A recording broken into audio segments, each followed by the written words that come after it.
الف لام را، یہ کتاب روشن کی آیتیں ہیں. ہم نے اس قرآن کو عربی میں نازل کیا ہے تاکہ تم لوگ سمجھ سکو. اے پیغمبر، ہم اس قرآن کے ذریعے سے جو ہم نے تمہاری طرف بھیجا ہے تمہیں ایک نہایت اچھا قصہ سناتے ہیں، اور تم اس سے پہلے بے خبر تھے. جب یوسف نے اپنے والد سے کہا کہ ابا، میں نے خواب میں 11 ستاروں اور سورج اور چاند کو دیکھا ہے، دیکھتا کیا ہوں کہ وہ مجھے سجدہ کر رہے ہیں.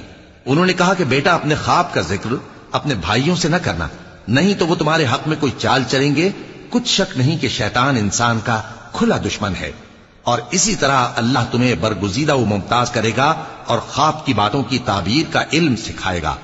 اور جس طرح اس نے اپنی نعمت پہلے تمہارے دادا پر دادا ابراہیم اور اسحاق پر پوری کی تھی، اسی طرح تم پر اور اولاد یعقوب پر پوری کرے گا.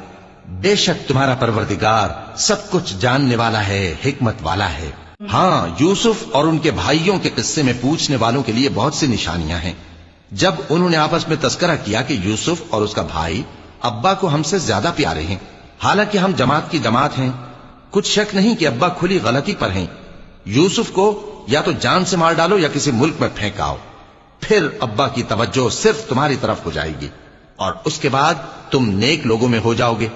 ان میں سے ایک کہنے والے نے کہا کہ یوسف کو جان سے نہ مارو، کسی اندھے کنویں میں ڈال دو کہ کوئی راہگیر اسے نکال کر کسی دوسرے ملک میں لے جائے گا.